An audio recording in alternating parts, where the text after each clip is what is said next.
Good afternoon, everyone. My name is Councilmember Jamal Osman, and I'm the chair of this committee.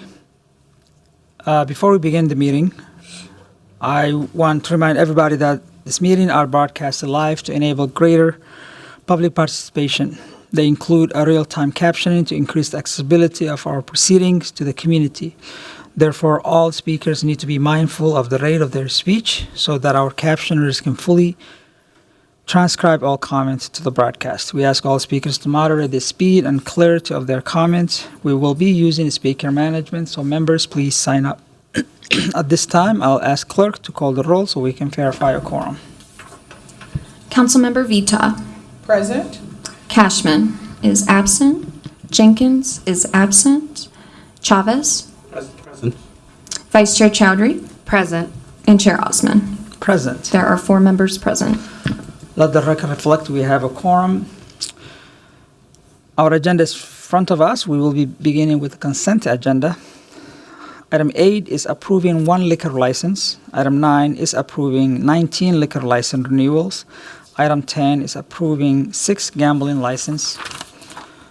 Item 11 is authorizing a cooperative agreement and appreciation of demolition service at 1410 West Broadway. Item 12 is approving a rezoning plan to Mortensen Development for the property at 1020 Essex Street Southeast. Item 13 is authorizing a grant agreement with Minnesota National Independent Venue Association. Item 14 is authorizing a carry forward of unused 2025 revenue bond for multifamily housing program. Item 15 is authorizing a joint power agreement with Hennepin County for support in office to end homelessness. Item 16 is authorizing a change to the amended and rested 2026-27 housing tax credit qualify allocations plan procedural manual. Item 17 is authorizing a contract with Hennepin County and Avivo to provide funding support. Item 18 is accepting and authorizing the spring 2025 brownfield grants. Item 19 is authorizing a program revision for the naturally occurring affordable housing preservation fund. And lastly, item 20 is referring to staff and ordinance related to the public safety regulations on sale establishment. With that, any of my colleagues have any comments or questions? Seeing none, I will move approval of all items and refer item 20 to staff. All those in favor say aye. Aye. Those opposed say nay. The ayes have it and the motion carries. Now we will proceed to the public hearing portion of our agenda. First, we have a continued public hearing from our last meeting on October 14. This item is an ordinance related to the permitting cannabis event in the city. I will ask manager of business licensing, Amy Lingo, to briefly kind of explain what this item is. Welcome. Thank you, Chair Osman. Thank you, committee members. My name is Amy Lingo, and I'm the manager for business licensing. This is the continuation of the public hearing for the cannabis events ordinance.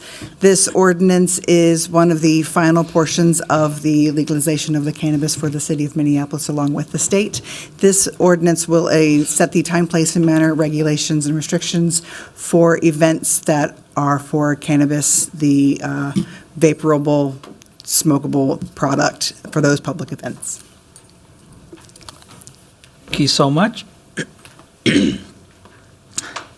I will continue the public hearing. Are there anyone who would like to speak on this item?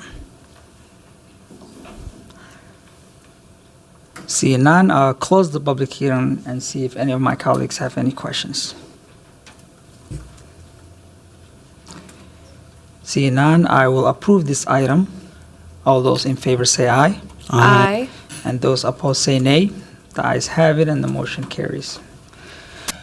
Our next item is a public hearing for an ordinance related to the heritage preservation regulations. This ordinance updates and modernizes a regulation. I will welcome Senior City Planner Rob from CBED to present this item. Welcome, sir.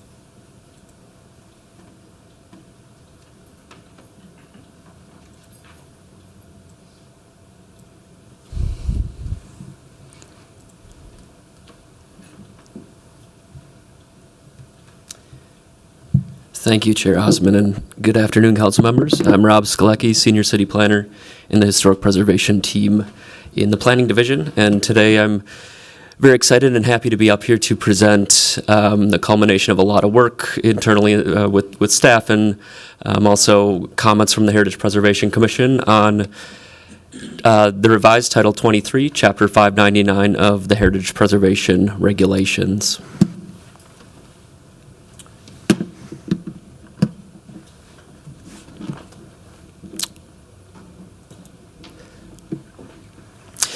Since the last major update, a lot has changed with how we look at historic preservation in the city of Minneapolis. The Heritage Preservation Regulation Ordinance was last comprehensively updated in 2001.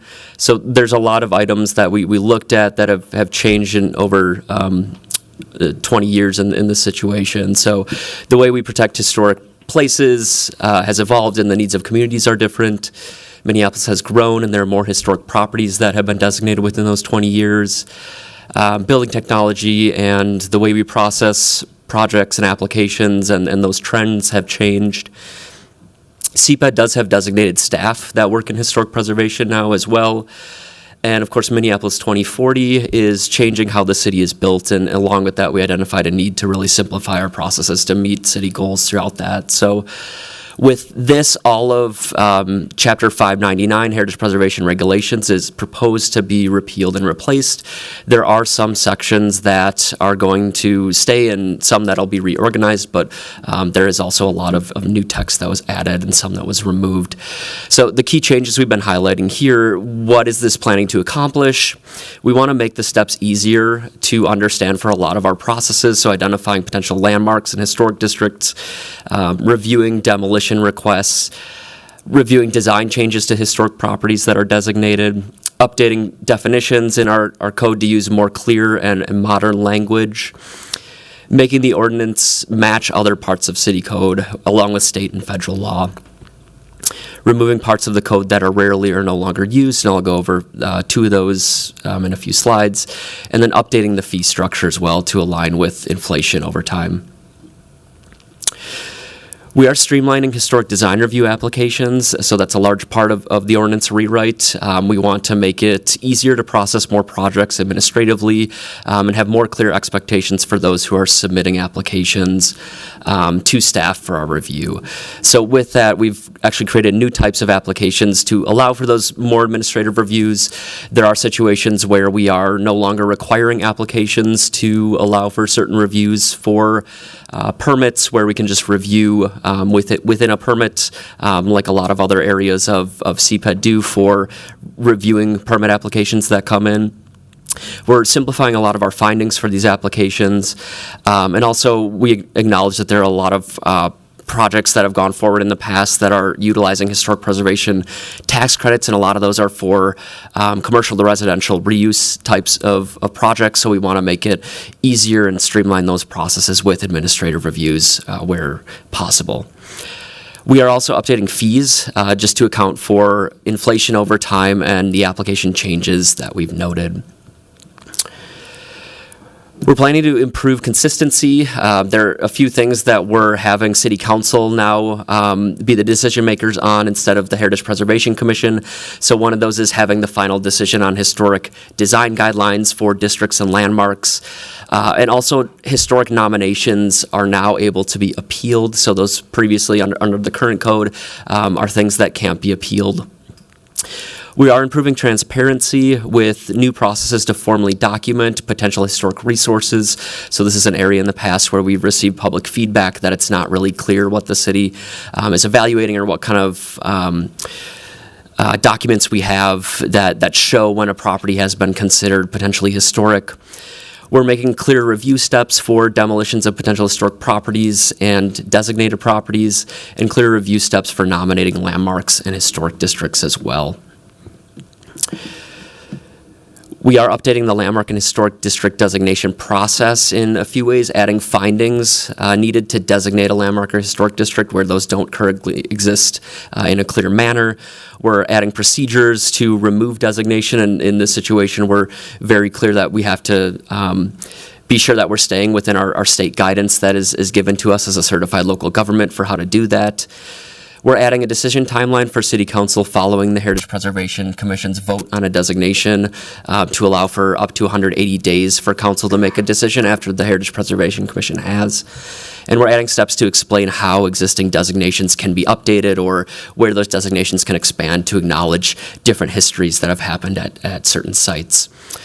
I mentioned earlier there are sections we are removing, so one of those planned for removal or transfer of development rights, which were adopted in 2001, but there's actually a counterpart that already exists in zoning code, so this is more about removing a redundant piece of text that really isn't used.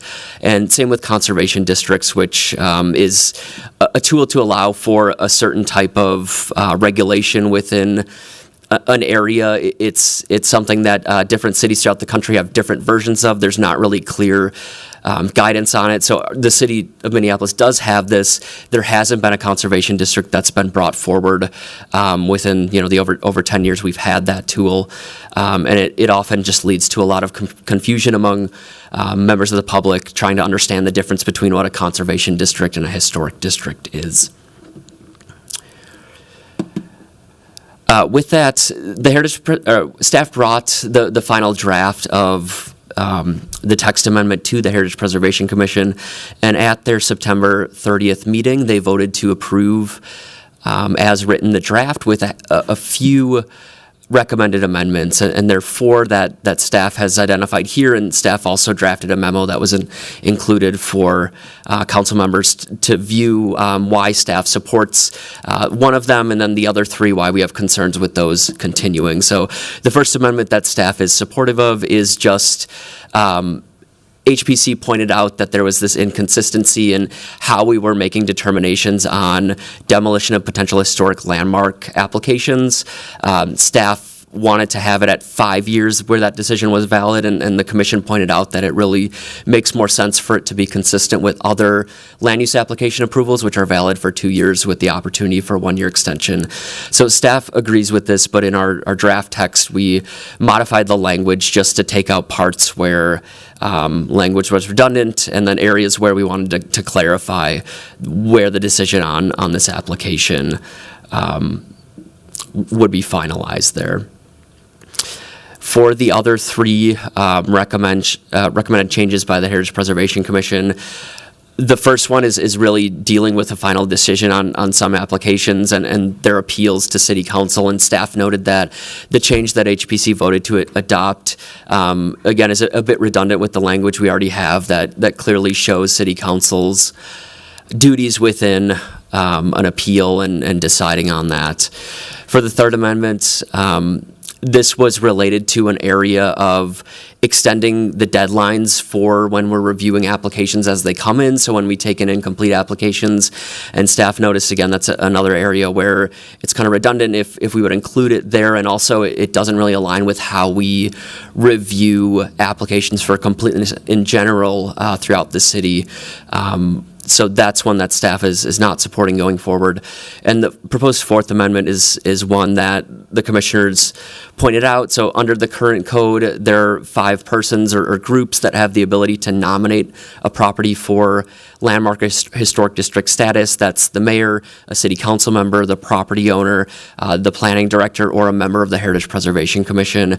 With the new text amendment draft, staff wanted to make it a bit more strict how we accept those nominations, just to make sure that nominations coming in are being vetted within our newly established systems that we mentioned we're trying to make a bit more public in the first place. So the Heritage Preservation Commission did want to have the ability to bypass having a predetermination, and that's a ability that we are giving to elected officials. We do believe that it's the ability of elected officials to represent the will of your constituents. So with that, we did not want to include this kind of exception for commissioners that wasn't being granted to the planning director or property owners for allowing a nomination to proceed. So that's one where staff had concerns with that continuing and is recommending that that does not continue forward. So with that, I know that's a very brief summary of a lot of text. I'd be happy to answer any questions that have arisen. Thank you. Thank you so much for that presentation. Before we take any questions, I would like to open the public hearing and see if there's anyone who would like to speak on this item.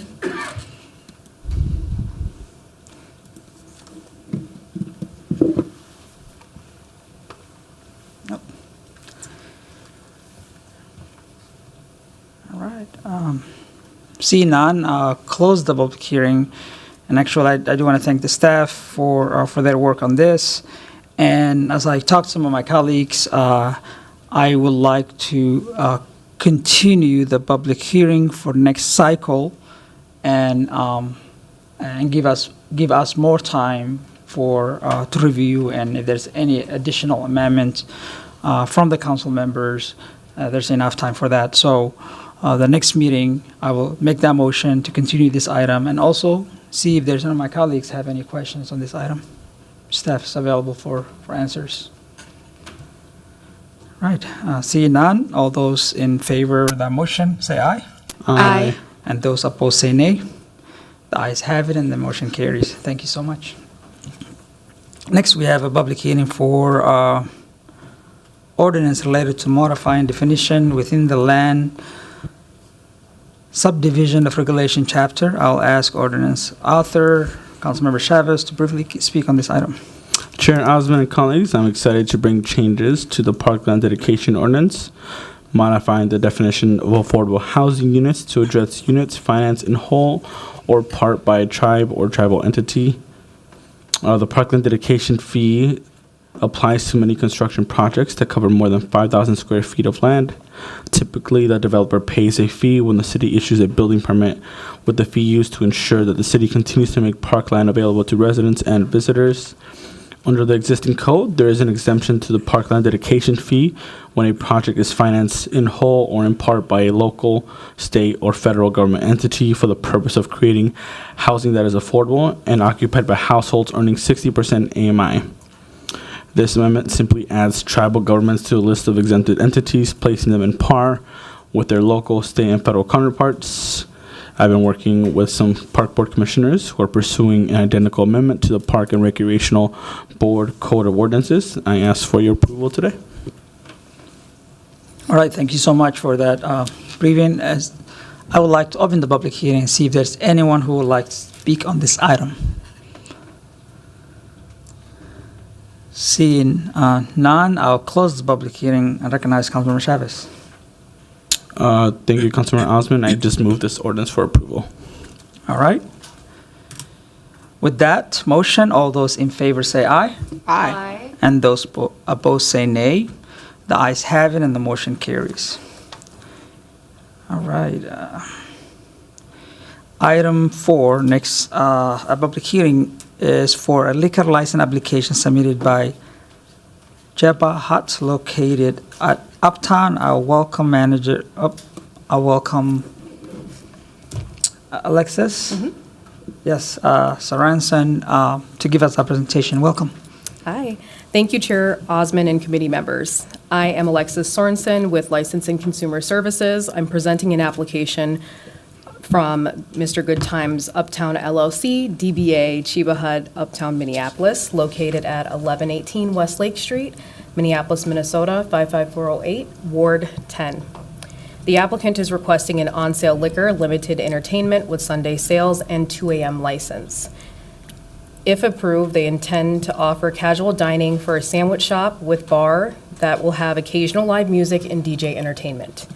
They will offer seating for 37 patrons on the interior and 26 patrons on an outdoor patio located on private property. The proposed hours of operations for indoor hours are Sunday through Thursday, 10:30 a.m. through midnight, and Friday through Saturday, 10:30 a.m. through 2 a.m. The outdoor proposed hours on the private patio are Sunday through Thursday, 10:30 a.m. through 10 p.m., and Friday through Saturday, 10:30 a.m. through 11 p.m. On October 3rd, 2025, 124 public hearing notices were sent out to residents and property owners and posted on all residential buildings with 4 or more units within 600 feet of the premise.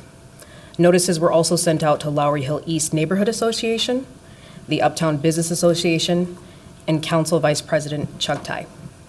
We have received no responses. A review of any complaints, 311 calls, police calls, and operating conditions, I found no significant issues concerning the business and issuance of this license. The Licensing and Consumer Services Division recommends approval of an on-sale liquor, limited entertainment with Sunday sales, and 2 a.m. license. This concludes my presentation at this time. I will stand for any comments and questions. Thank you. Thank you so much for that presentation. I'm going to proceed to open the public hearing first and see if there's anyone who would like to speak. I do see the owner of Japa Hut, Nick, here. Welcome, sir. Hello, I'm Nick with Chiba Hut, Uptown. Super excited to be at this stage of the process. If you know or don't know, this project's been going on for about 3 years. We recently took it over about 3 months ago and really close to getting it open. We're shooting for a December 8th open to the public. We're looking forward to opening in Uptown. It's an area that I'm familiar with. I've spent my 20s in there from 2000 to 2008. Moved to Colorado and came back to finish this up. I'm really excited to be part of the Uptown kind of rejuvenation. It was an area that I loved and still love, and really excited about helping kind of bring it back to its new version. Talking to the business and the community around there as we build it out, seeing a lot of excitement and a lot of hope. The theme from business owners is one of optimism, and a lot of support to get this open. So looking to serve a lot of good sandwiches. We do have a full bar. The entertainment part is going to be real minimal, really just towards our grand opening and maybe 3 or 4 times a year to allow a DJ or a local performer. It is a small spot. I think only about 40 people inside, so it's never going to be a big event there. And just really looking forward to being part of the community again and being a good shepherd of as a property owner and a good employer. So thanks for having us here today. Thank you so much for your testimony. Is there anyone else who would like to add or to speak on this item? See none, I'll close the public hearing and recognize Vice Chair Chowdhury. Thank you so much, Chair Osman. I would like to move this item for approval. Thank you so much for putting in all the work towards your business. We look forward to seeing it open and seeing further activation in this really amazing part of Uptown. Awesome. We wish you good luck. Yeah, thank you. Appreciate that. Thank you. All right. With that motion, all those in favor say aye. Aye. Those opposed say nay. The ayes have it and the motion carries. Thanks a lot. All right, next item is a quasi-judicial hearing. And we will go to our, first we will take item 5 and 6 together. Since they are related, we will be considering 2 license revocation from Memento Jamaica Kitchen on Nicollet Avenue. One is a liquor revocation and the other is a liquor catering revocation items. Additionally, we will be considering one strong beer license revocation from Memento on Lake Street. I will have City Attorney to speak a little bit about this item. Thank you, Chair Osman. These items are both revocations due to noncompliance with state tax requirements. So as you all are well aware, we are required to put these revocations forth. As of the meeting right now, staff has not heard back from the applicant on exactly what they plan to do or how they plan to approach this situation. And so pending any information that you might hear from the public hearing, and if it's the will of the body, I might recommend that you, as you normally do, continue this without recommendation to the full council hearing to await that outcome from the applicant. Thank you so much. So I will formally open both of public hearings, both items of this. If there's anyone who would like to speak on this item or the owner, seeing none, I'll close the public hearing and make the motion to continue this item for, approve this item without recommendation. All those in favor say aye. Aye. And those opposed say nay. The ayes have it and the motion carries.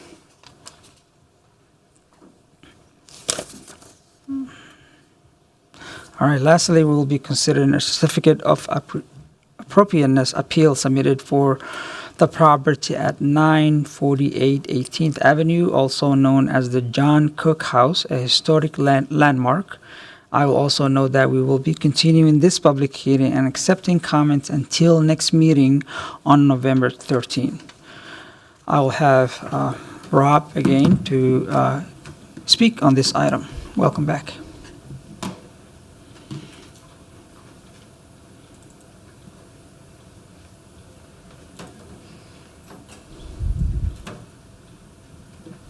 Thank you, Chair Osman, and hello again, council members. Rob Skalecki with the Historic Preservation Team in CPED Planning. Today I'm presenting an appeal of the HPC's September 30th decision to deny the certificate of appropriateness to demolish the Tyler Street Northeast John Cook House, which is an individual landmark located at 948 18th Avenue Northeast. The Tyler Street Northeast John Cook House was designated in 2021 for its significance in the areas of social and architectural history under Criterion 1 and Criterion 4. The Cook House is a significant local example of a brick Queen Anne house.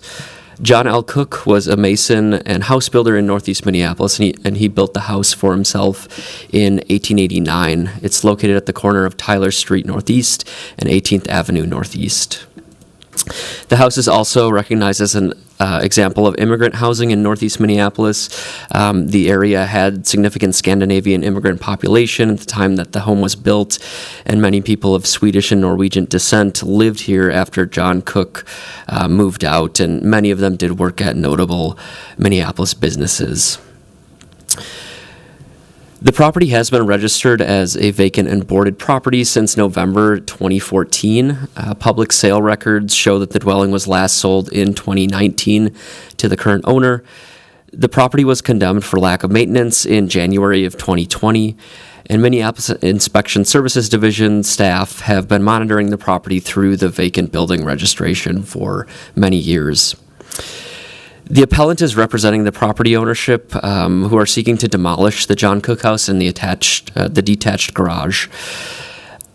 We will note that staff have received additional public comment on the appeal ahead of today's hearing and should be available for council members for reference. The staff report for the Certificate of Appropriateness recommended denial of the application.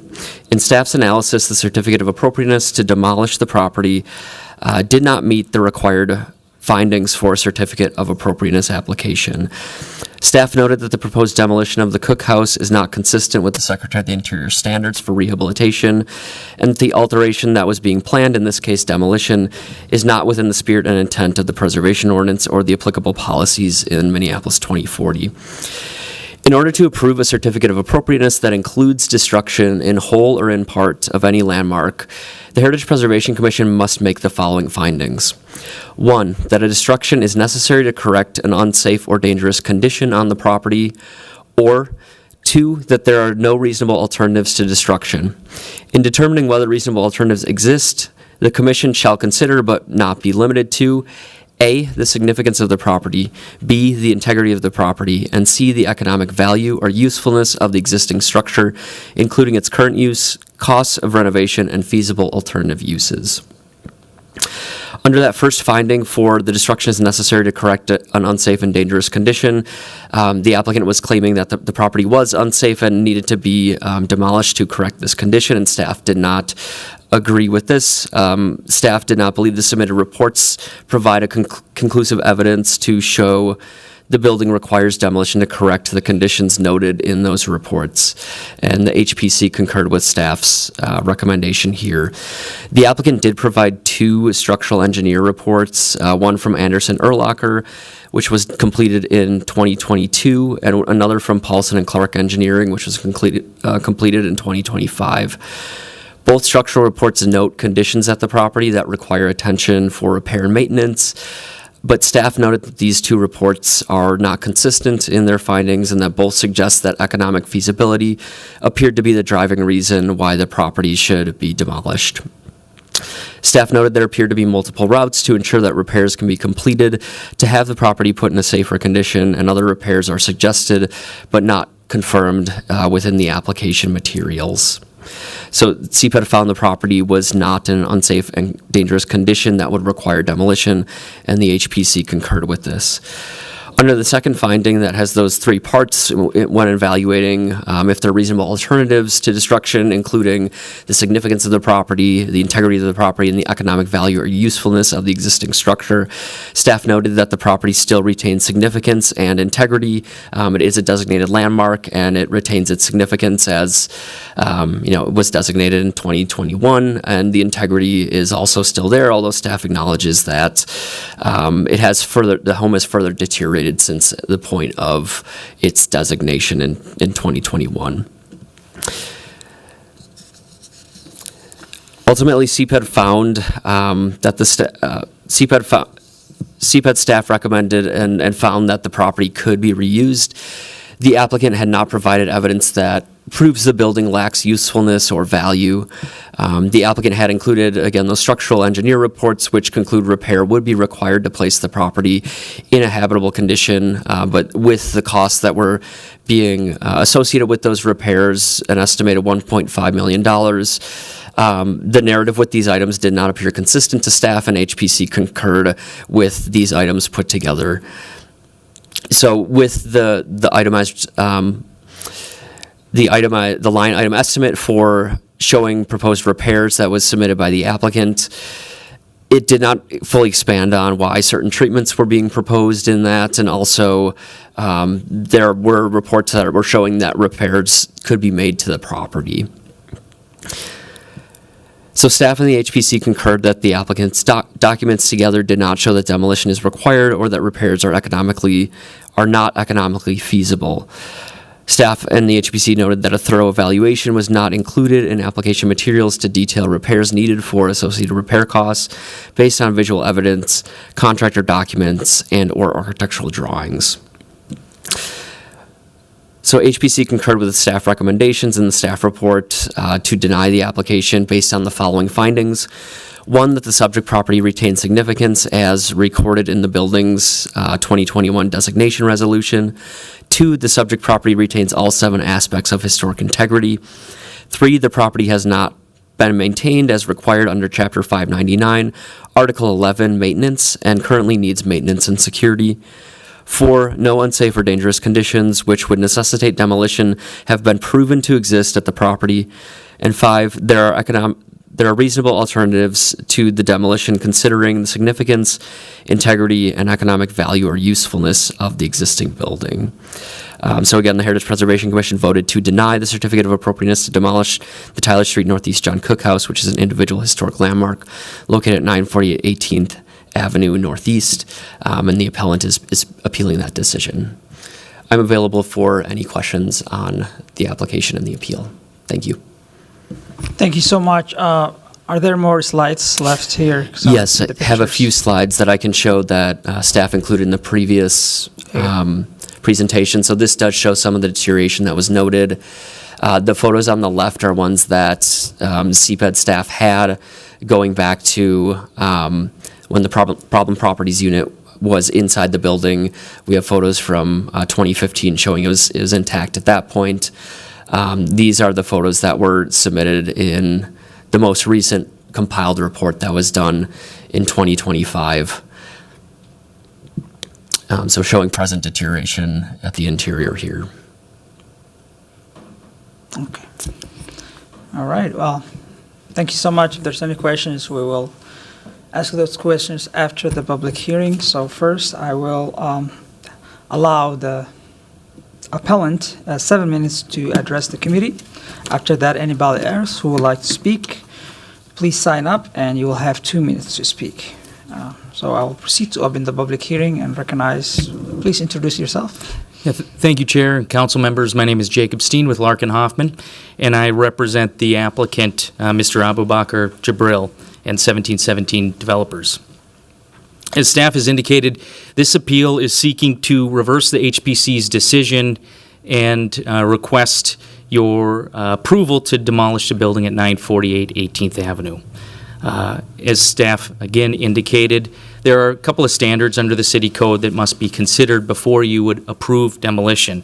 The first is that the structure is unsafe and dangerous, and the second is that there are no reasonable alternatives when considering a number of factors, including the existing structure, the use of the building, and the cost, and whether or not there's a feasible alternative. I can assure you that the application has met these standards, and the record demonstrates that. There is absolutely no question that this building is unsafe or dangerous. In fact, this building has been condemned longer than it has been designated a landmark. Condemned by the city's own inspectors. When my client purchased the property in 2019, it had already been on the city's vacant building registry for 5 years, and it was in really tough condition. So tough that within less than a year after he had acquired it, the city's inspectors determined, again, that this was an unsafe and hazardous building and condemned it. Unfortunately, and quite puzzlingly, less than a year later, in the middle of the pandemic, the city, on its own volition, moved to make this building a landmark, which, again, is quite puzzling. And unfortunately, my client admittedly did not understand the implications of what it meant to become a landmark. And if you've dealt with landmarks or properties in districts before, you would know that once you designate a property as a landmark, it becomes significantly more expensive to repair. Sometimes 3, 4, even 5 times as much, because it all must be done by hand. You need to use specific contractors, original materials, and there's a substantial process. However, we have, as the staff report indicates, twice, again, demonstrated and proven that what the city knew already, which is that this is an unsafe building. In 2022, we had a structural engineer enter the building and conclude the same, and in 2025, again. So the simple fact is that this building cannot be rehabilitated. It is too far gone, and it is beyond repair. Again, the record would indicate that there is no reasonable alternative. The applicant has demonstrated and provided estimates of $1.5 million to repair this building. It's a large building. It's formerly a triplex, and just for note, the assessed value of this property is $280,000, and we know that's not always the right value. But let's say, even given the benefit of the doubt, it's worth twice as much. Given what my client has put into the property already and the cost to repair it, there is zero chance. It is impossible to be less than $1 million upside down on this property once you rehabilitate it. It is that far gone, and it has been that far gone since 2020 when it was condemned. So again, there is no possibility, it is not economically feasible to rehabilitate this building. And I do want to address some of the misinformation that is in the record and that was discussed by the HPC. Unfortunately, if you watch that video, it seems that the decision was more based on interpretation of penalizing or making an example out of my client, based on the assertion that this was demolition by neglect. And I can assure you that this was not demolition by neglect. This was demolition by red tape. This, again, was acquired in 2019. The building was already on the VBR, the Vacant Building Registry, and it was condemned within less than a year. And when you condemn a building, you say that there is no possible use of that building until it is completely rehabilitated. And then you combine the added uncertainty of COVID and the mid-COVID designation of this building, and you significantly tied the hands of my client. It substantially increased the cost of holding this property, and during this time, he has not sat on his hands, but he has put a significant amount of effort into trying to at least maintain the building. He has more than 15 times vacated the premises from trespassers. In each one of those times, he has to re-secure the building. But all the same time, the city is regularly sending $2,000 to $10,000 bills on an annual basis because it is vacant. So on one hand, you have the housing department sending over $35,000 in fees during this time that he's owned it. On the other hand, and they're telling him to condemn or to demolish this condemned building. And on the other hand, the HBC is saying we can't demolish it. We can't even make repairs to the exterior without going through a public hearing. So yes, it is an unfortunate circumstance, and my client really is in. This is not demolition by neglect, but he's been put in between a rock and a hard place. And again, in fact, it was not until this week when I spoke with the Director of Housing that they were made aware that this was a historic building. And to have the city saying both tear it down and don't tear it down in the same week is really a hard pill to swallow for my client. I also want to address the assertions about interior demolition. As you've seen, the building is in really rough shape. It has been in really rough shape since 2014 when it went on the vacant building registry. And the staff report is correct. There are no permits in the record because my client has never authorized or given anyone permission to demolish the building. But as is very common during the last couple of years, particularly during COVID, there are a lot of people who are trying to make a quick buck. And many of the trespassers have punched holes in the walls, punched holes in ceilings, trying to get at copper pipings, copper wire. Nothing was authorized. Everything has occurred as a result of trespassers. So the evidence in the record clearly shows that this property is unsafe and it is not economically viable to facilitate it or to rehabilitate it. And we would simply ask for your permission to demolish the building and clean up this blight. Thank you.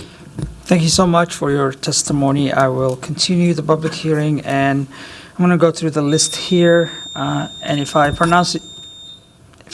mispronounce your name, please excuse me. First person to speak is from Ward 1 is Melanie Eng.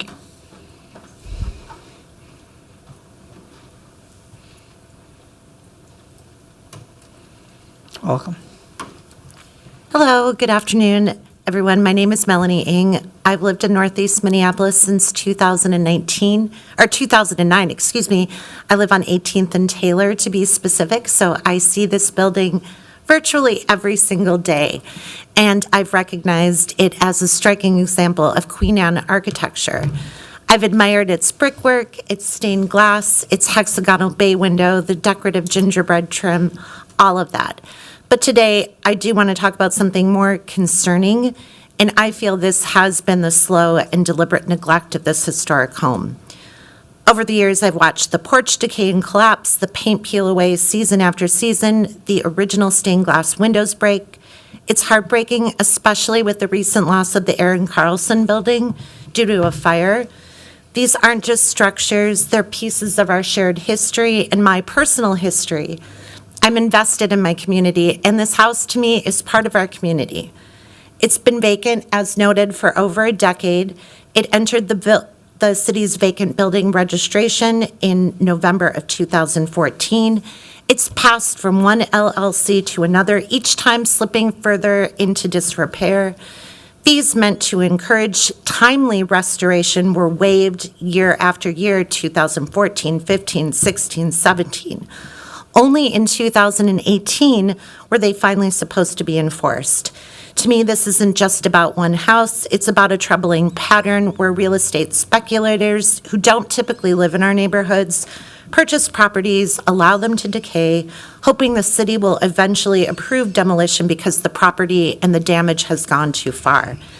chronically vacant properties don't just sit idle, they create public and safety concerns. I know that there have been people going in and out of that building. They drag down property values. And in this case, they don't create a welcoming entry to the Great Northern Bike Greenway and our Arts District. So thank you. I hope this building can be saved. Thank you so much. I would like to recognize that we have been joined by Councilmember Cashman. Next person is Seth Miller.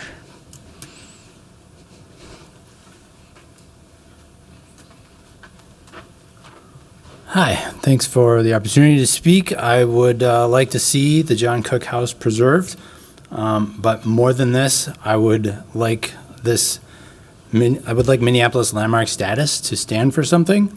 My understanding is that an owner of a historic landmark has a duty to maintain that property, and you can see in the pictures from the historic designation that some of the windows have been open from 2021 until today. That demonstrates to me a failing at the duty to maintain. That's just one example. We've talked about squatters and other occupiers that have been in the house, urban explorers, and you can see the damage that has been done.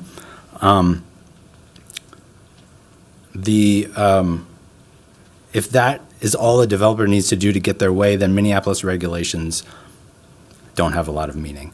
And all of our history will slowly be erased because profit will drive it out. If the costs of repair have skyrocketed, that is the fault of the owners. That neglect should not result in a path to profit for this developer or any developer. When it became clear that the house was not going to be maintained, which Minneapolis has seen, I would have liked Minneapolis to step in and take stronger actions. This owner has, in a lot of ways, shown a disrespect for our history and the regulations in place. That is why I would like to see this demolition request denied. I do not want this or future developers to see a path to mine our history for profit. Thank you. Thank you so much. Next person is Elizabeth Richardson.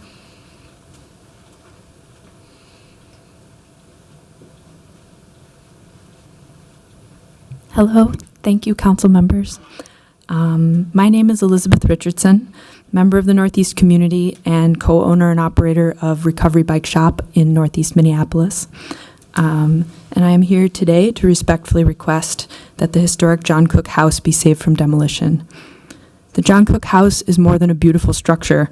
It is the epitome of what Northeast is known for: artistic expression and hard work. For much of its history, it was a home for the laborers who built Northeast into what it is today, a place for builders and creatives and neighbors who care deeply about their community. It is rare to meet a Northeaster who doesn't know of the house. It is a significant landmark on the Great Northern Greenway, the former northern border of Minneapolis, and one of the most traveled thoroughfares into the Central Avenue business district today. Not only is the John Cook House one of our most significant pieces of architecture, it carries the history of all the people who have lived in it and provides meaning and cultural identity to the artists, workers, and families who call Northeast home today. Northeast is a community that values craft and beauty. When the John Cook House last went up for sale, there were 8 offers on the property, and prospective buyers were required to submit their intent for how the property would be used. The previous owners were experienced property developers and contractors whose assessment of the house was that it was very much worth saving. We assumed it would be saved, but instead it has been left to decay. Every time we have biked or walked or driven past in the 6 years since its most recent change of ownership, we have witnessed the neglect of the building. Windows left open for years, the front porch sagging more with each passing month. The neighborhood fought to see it saved, and it received its landmark designation based on over 80 pages of research into its architectural and cultural significance. As a historically protected structure, we all know the owners have had a legal obligation to protect it from further decay. But to our great dismay, we have observed no attempts to slow the damage, and in fact, an increase in broken windows on all 3 stories that not only allow water into the structure, but pose dire risks for people. Thank you for your time. Thank you so much for your testimony. Next person is Karen.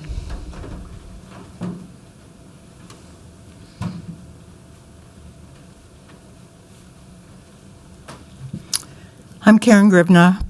I live down the block from the John Cook House. I did testify at the last Heritage Commission meeting, and there's a document in your binder that I prepared. This is a very sad situation, and being a very close neighbor, we are concerned about this neglected property. Whether it is demolished or not, what does the future hold? We have squatters in there, people destroying things all the time, there's trash being dumped, and the response to the city, we call 311, is within the next 10 days, we'll do something. Well, maybe. The windows can only be boarded up on first floor. Well, then there's a ladder. And the only windows that are boarded on first floor are the ones that have been broken. So my request is that something be done. Aaron Carlson property burned. That might happen here. We just don't know. So please, please, do something. What can the city do? It definitely has been neglected for a very long time. And we don't see any positives coming forward the way it is now.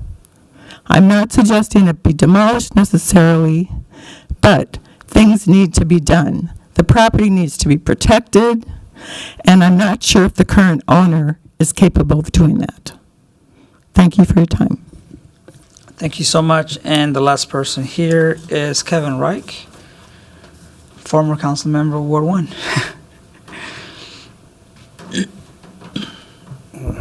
Thank you, Mr. Chair and members of the committee, for the time and hearing out the words of my neighbors. I think they're heartfelt and not unanalyzed. I will concur with staff's findings.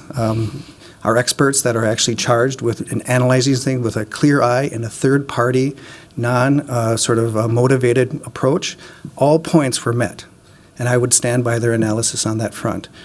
Also, the people who are really into the topic, who are on our commissions, and we have a lot of commissions, topic-based commissions, also reviewed it with their expertise and passion as subject matter experts.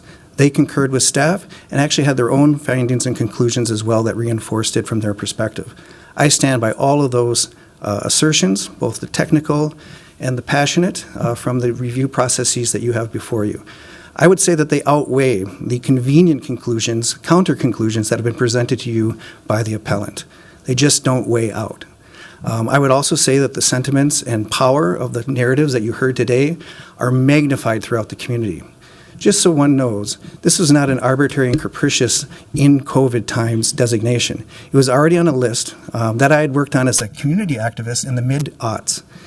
When I became a council person, I tried to chip through that list, and you know how difficult it is to get through this process. It's a real process to get something designated. It's not just feelings, it's not just a good story, it's really true analysis, and you have to prioritize which of your buildings will actually get on that list and take staff's time to get that designation. In Northeast, as you know, we love our community. It has a lot of character, but we don't have the industry titans building to protect. We don't have the cathedral that is obviously in many people's minds historic. We have bits and pieces of a working class community, and every bit and piece that we identify has a deep story for our community. We want that protected. And I come to you not just as a former council member or as a technical expert. Actually, you have staff that are those. I'm coming to you to say, you're the last line. You're the protectors. Protect our story in Northeast Minneapolis. Thank you for your time. Thank you so much. Are there anyone who would like to speak on this item? Like I mentioned, I will continue the public hearing for next cycle. And now I will open for questions for my colleagues, if they have any. I do have my first question for the staff. We're trying to find a solution here. The neighbors are here. They are saying that, this is a historic John Cook house, should be kept. The staff's recommending that. Also, the Heritage Preservation found those things. But at the same time, we also hear the presentation from the appellant who say that this building is not savable. It's done. And we're here to find a solution and where we can go from there. So obviously, in my opinion, is that this building has been neglected for that long. Since 2026, when was the date that it was condemned or vacant? Chair Osmond, it was placed on the vacant building register list, I believe, in 2014, and then it was 2020 when it was formally condemned. It's been vacant for 10 years. That's almost 10 years. I believe, yes. Yeah. Okay.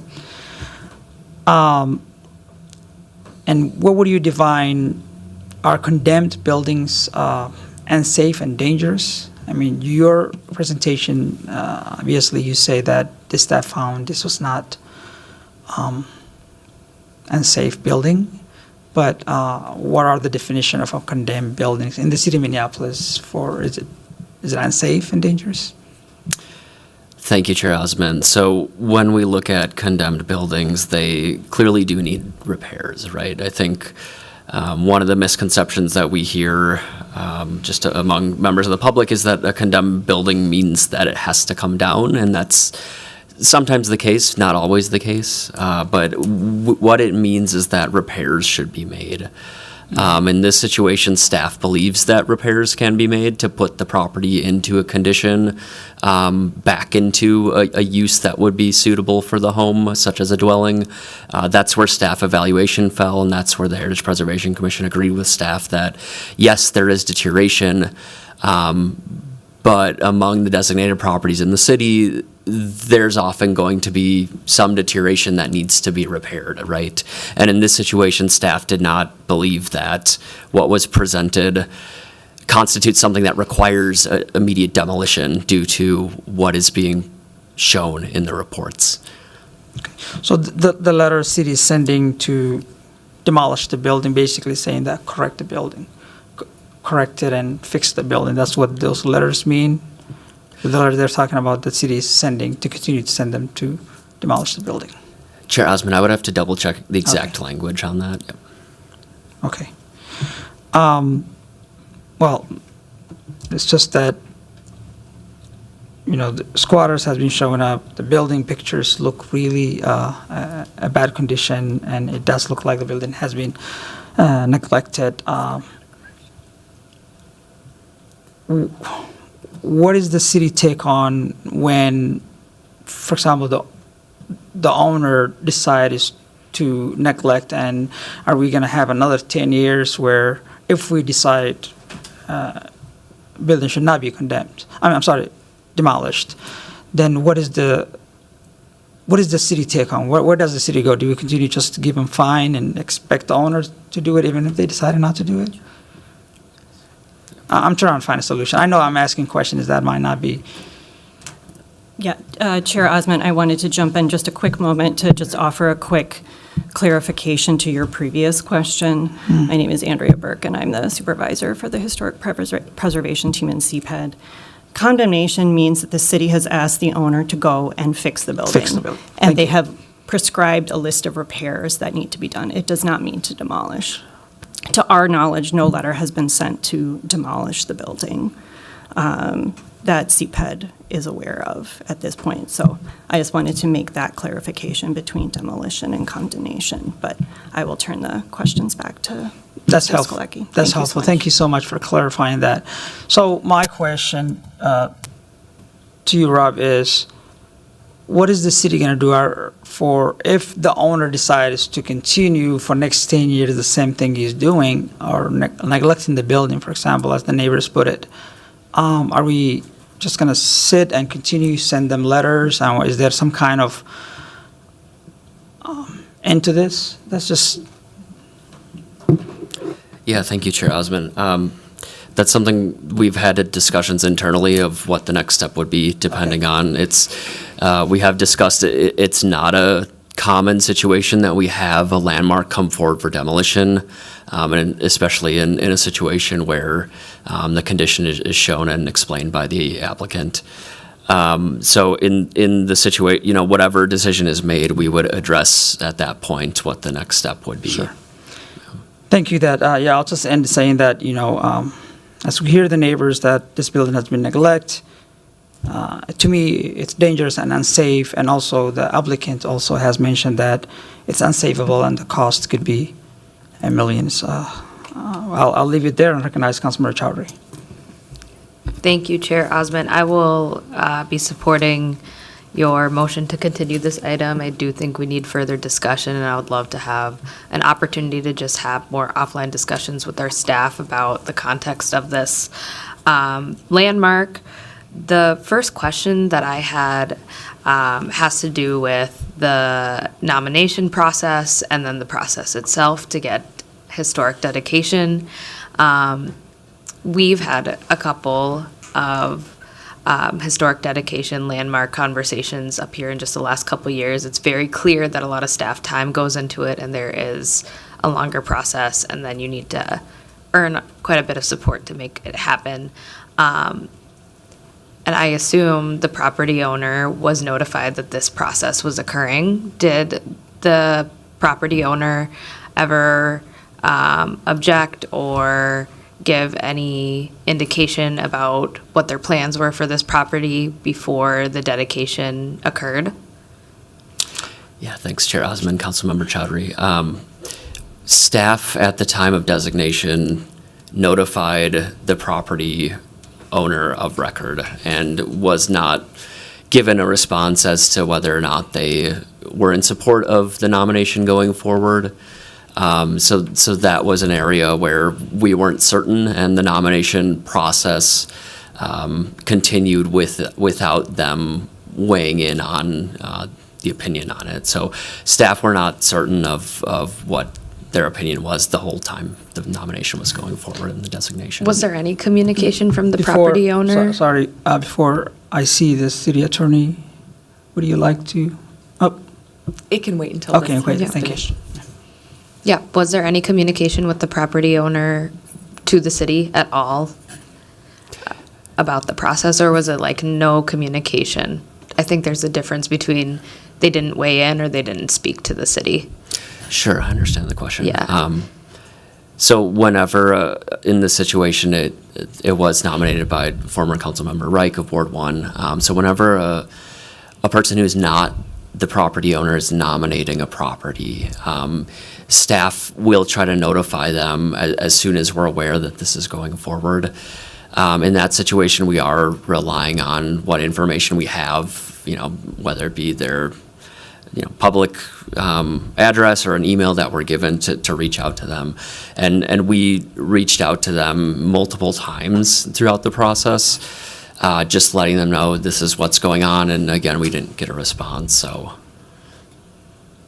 Okay, thank you. I think that's worth uplifting as a part of what was shared in our staff report, is that there were several opportunities before the actual designation for the property owner to communicate where they stood on this historic designation and landmark status. And I think in the staff report, it says come into 2022. That's when they started communicating with the city that they had intended to demolish the property. And as testifiers have shared, and the former council member shared, this was also in the works several years before the designation process even began. It was always something that the community had in its mind, and was always something that the community had discussed. Was there ever a change in ownership, or was it the same ownership that the city of Minneapolis spoke to? Was it always 1717 developers? During the time of the nomination and designation, yes. Okay. Thank you. That's really helpful. And then in terms of the staff evaluation of the current state of the cookhouse and the damage, when was the last evaluation done? Councilmember Chowdhury, are you referring to the last structural report that was submitted? Yeah. The date we have was earlier this year, so it was a 2025 report, and that's the one that included the photos showing the interior with the demolished interior walls.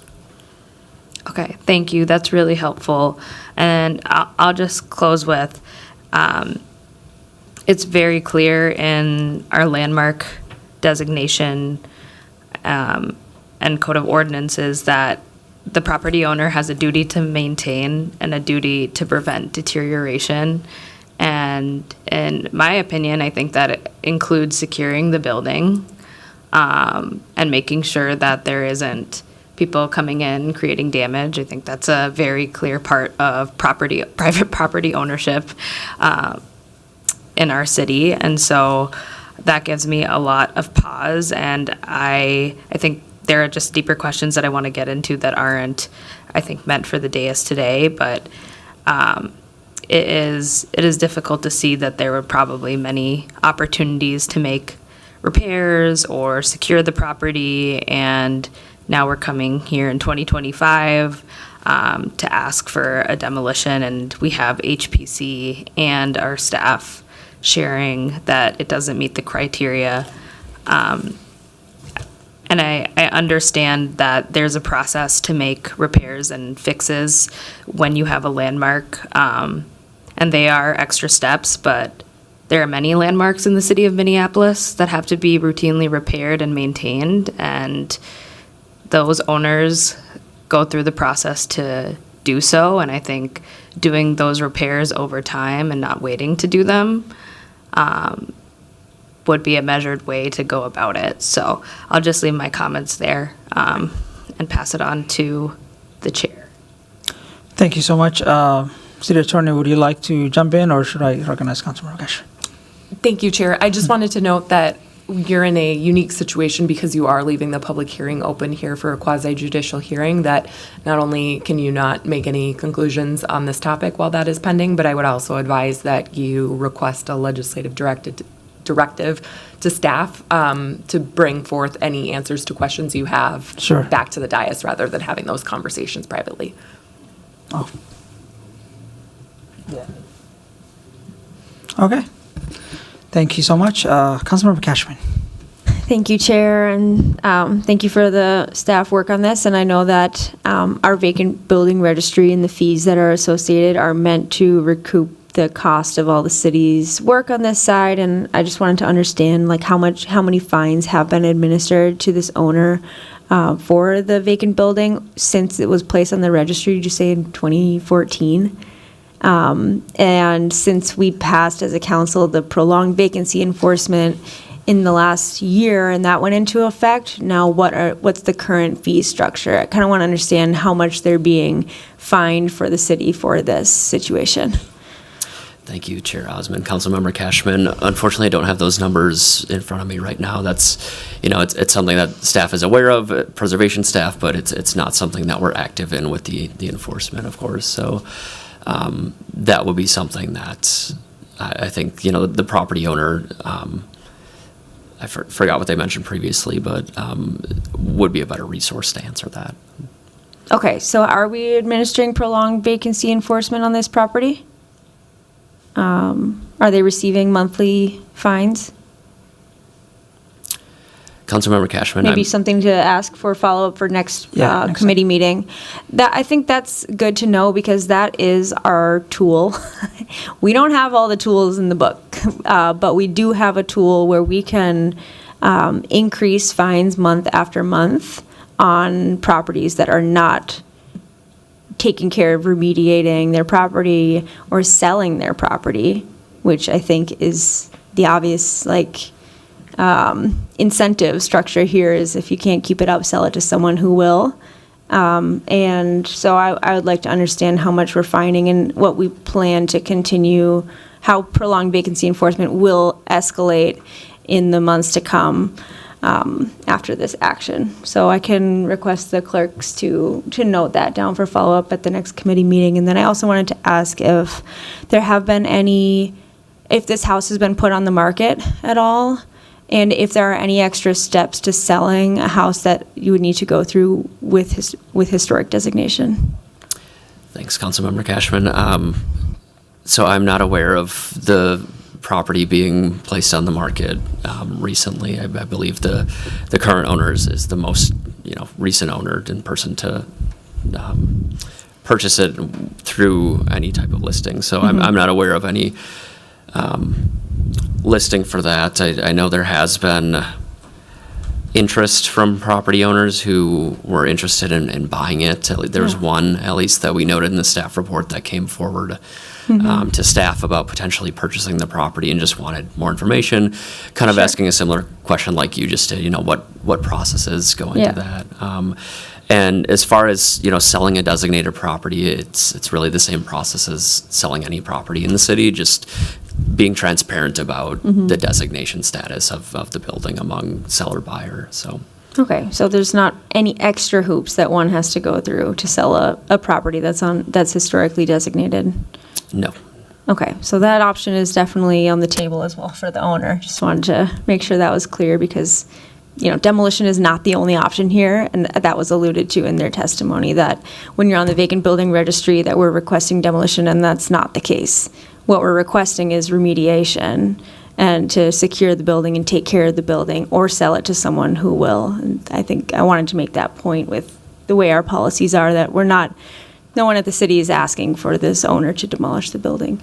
Thanks, that's the questions that I had for now, and I'll support the motion to continue the item. Okay. Well, I do want to thank everyone for coming. We will continue next cycle, which is November 13, this conversation. And thank you, neighbors, for coming, and the owner for your presentation. With that motion, all those in favor say aye. Aye. And those opposed say nay. The ayes have it, and the motion carries. All right, seeing no further business before us with no objection, I will declare this meeting adjourned. Thanks.